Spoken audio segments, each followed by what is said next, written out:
All aboard for the transcribed premiere production, The Cruise of the Paul Parrot, that thrilling, exciting story of the sea. The mystery of Mr. Grange's map and the strange chopping sound in the hold have still not been solved. And now there's new trouble ahead, because in our last adventure, while old Dickon was spinning one of his whaling yarns to Johnny and Sue, a rough, red-headed seaman named Red Mulhooley started bullying Johnny. Captain Dalton came up just in time to prevent the seaman from striking the lad. With a mighty blow, the captain dropped him to the deck. Red, however, has vowed vengeance, and there is no doubt he will cause plenty of trouble. Now, as our story opens, it is night. Johnny, who is still bunking in the captain's cabin, has been awakened by that chopping sound. He gets up quietly and, without awakening Captain Dalton, steals outside. That noise certainly sounded as though it were coming from out here somewhere.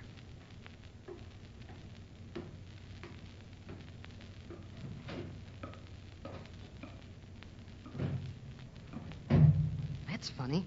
I'm sure that scraping noise came from above. Now I can't hear it at all. I can't understand it. When you're below deck, it sounds like it's coming from above. And now from up here, it sounds as if it came from below. There, it stopped again. I wonder what it can be. Oh, who's that, I wonder? Guess I shouldn't have come up here this late. I hope no one sees me on deck. Captain wouldn't like it, I know, if he knew I was here this late. I'll hide behind this cask in case it is someone. Now he won't see me, whoever it is. Say, that looks like Sue coming this way. What can she be doing up here? Psst, Sue. Oh, who's that? It's me, Johnny. Oh, Johnny, how you frightened me. I thought it was that frightful Red Mulhooley.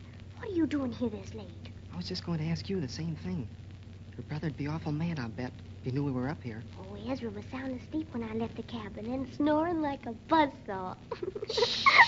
You want someone to hear us? I forgot. I came up here because I heard that scraping sound again. The sound that your brother, Mr. Grange, was talking about. Where was it coming from? Well, I don't know exactly. When I was in the cabin, it sounded as though it was coming from up here. But after I got up here, I heard it again, but it sounded like it was down below. I don't know what to think about it. Oh, perhaps it's nothing. The sailors were looking for it, but they couldn't find anything either. So they decided it must be some kind of a worm that eats through wood on ships. Well, this was no worm, I'll bet. It was too even-like. Just like someone was trying to dig through something. Well, what do you think it could be, Johnny? I sure wish I knew. Whatever it is, I'll bet that Altesti has something to do with it. Altesti? Yes, that mean Spaniard who tied me and shoved me down that whale oil cask. But I heard Captain Dalton say that Altesti must have gotten away in a boat.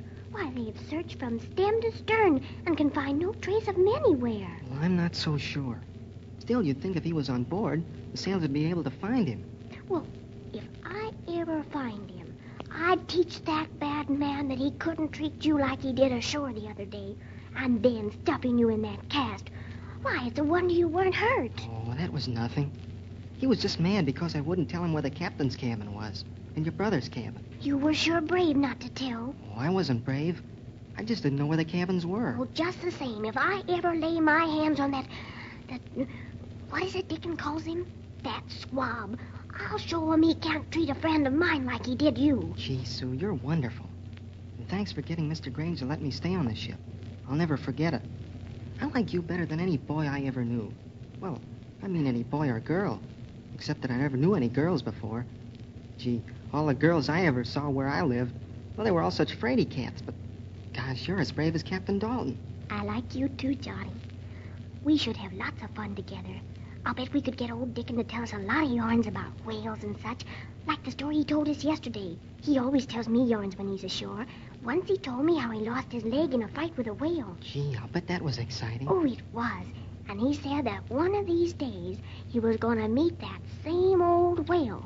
And when he does... Do you think he ever will? But say, we forgot what we came on deck for. I think we ought to... Wait a minute. Who's that coming this way? Quick, hide behind this oil case. Yes, hurry. Shh. If he sees us, he'll take us to Captain Dalton for being up this time of night. Then he's likely to be mad about it. Who is he? Can you see? Yes. It's Red Mulhooley. It's that sailor who tried to bully me and Captain Dalton knocked him down. And here comes another one down the deck. They must be on watch. Listen. Maybe we can hear what they're talking about. Heave to, matey. I've something I'd like to talk to you about. Aye, but I must get to my watch in a hurry. Never mind the watch. This is much importanter. That may be, but you're none too strong with Captain Dalton as it is. Who cares about Captain Dalton? He's a mighty man, and won't fear if he's crossed. He hove down your hulk without much difficulty today, and he'll do it again, you may lay to that. Hold your tongue, sailor. Besides, he hit me when I wasn't looking. You wasn't looking, eh? How come he hit you in the middle of the chin, spang him amidships? Did you have your eyes shut? Now, listen, this is no time for a squall between us. Now, listen to me, sailor. I'm going to get even with the skipper, even if it's me last voyage, and you're going to help me. Not me. You can boil me in blubber if I have any part of your dirty work. You won't, eh? Well, suppose I told the captain that your name wasn't Jameson, huh? Suppose I told him you escaped from the New Bedford brig and that they're looking for you. Yeah, maybe it is true. Maybe it is, but I never killed a man like you did. Say, how did you know that? Never mind how I know, but one false move and I'll open my hatch and your rigger will be in for a greasy voyage. Why, you... Go on, there'll be no more bullying me. You'd better steer a clear course or you'll be in irons. Else I don't know Captain Dalton. The bill scum. How did he know I killed a man? Well, what of it? That wasn't the first. It won't be the last. Nobody can knock me down and get away with it. I'm going to get even if I have to pin him under a stanchion. And I'll do it right now. Gosh, Sue, what are we going to do? That man is going to try to kill the captain. Well, Johnny, there's only one thing we can do. We've got to get to the captain's cabin. We sure do. Shh, quiet now. And hurry before we're too late. Hurry, John.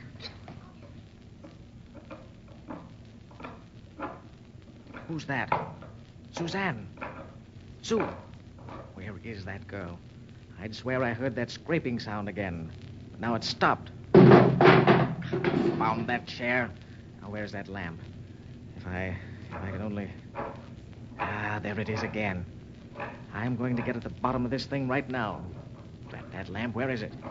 Oh, well, perhaps I can grope my way to Captain Dalton's. These cabins are as black as pitch.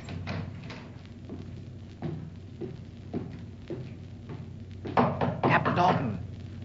That? Who's there? It's I, Ezra Grange. Oh, come in. The door's open. Captain Dalton, something must be done at once. Avast, man. What's the commotion? Captain Dalton, I'm not a coward, but that chopping sound is beginning to get on my nerves. What? That same sound again? Yes, I could hear it right below my cabin. Perhaps your nerves are jumpy, sir. Your imagination is getting the best of you, It's sir. not my imagination. I heard it distinctly. But we've traced every foot of this ship. There's not a sign of anything out of the ordinary aboard the Paul Parrot. Yeah, but listen to me. There is something that is causing that odd chopping noise, and I intend to find out once and for all just what it is. Aye, sir, but what, do you... Besides, Sue is not in the cabin. What? She's disappeared. Oh, that does call for looking into. Wait, I light the lamp.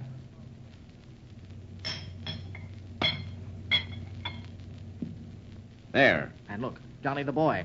His bunk is empty also. Where is Batten he? down my hatch. The lad's gone, too. Yeah, somebody's taken the boy and my sister while we were asleep. Now, perhaps not. We'll soon see. And if anything happens to Now, Suzanne, I'll... easy. If anything has happened, we've got to keep our wits about us. Yes, I suppose you're right, Captain. But hurry, something must be done. Aye, sir, that there does. And there will be something done, else my name isn't Roy Dalton. I wouldn't have anything happen to my sister for all the treasures in the world. Treasures? Did you say, sir? Hurry, Captain Dalton. There may be no time to lose. Right you are, sir. Little Miss Sue and the lad Johnny may be both in danger this very moment. But hold. I'll blow out this lamp so no one can see us leave the cabin. Some swab may be laying for us, and I'll walk into no trap. You can lay to that.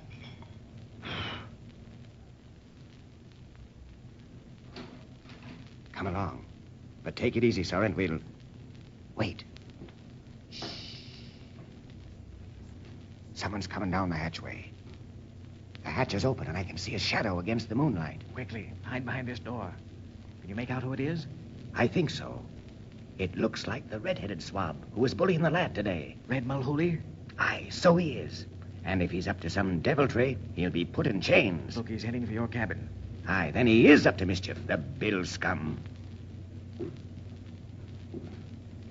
Look, Dalton. Someone's following him. I can see his shadow up by the hatch there. Either that, or someone is helping the swab to do his deviltry. Good Lord, it's Sue and the boy. What in the world are they doing?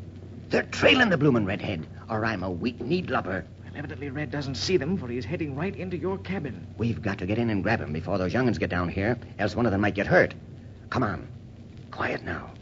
When I say the word, we'll rush the mutinous swab. Ah! Ah! Man the boats, men, there's a bow at the starboard. Ah! Drat that bird. I shouldn't have let Dickon leave him in my cabin. That will put the red-headed one on his guard. Ah!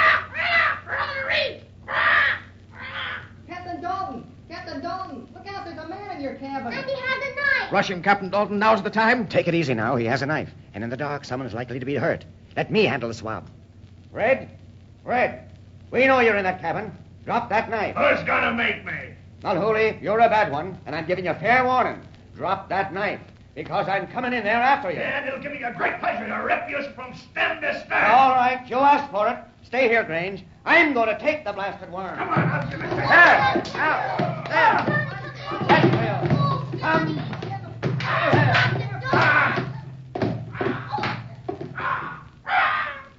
Capsize the whole lads! Capsize them!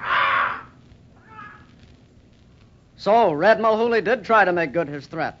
Will Captain Dalton and Grange overpower him? And will Sue and Johnny escape unharmed? And the chopping sound from the hold or from wherever it's coming still remains a mystery.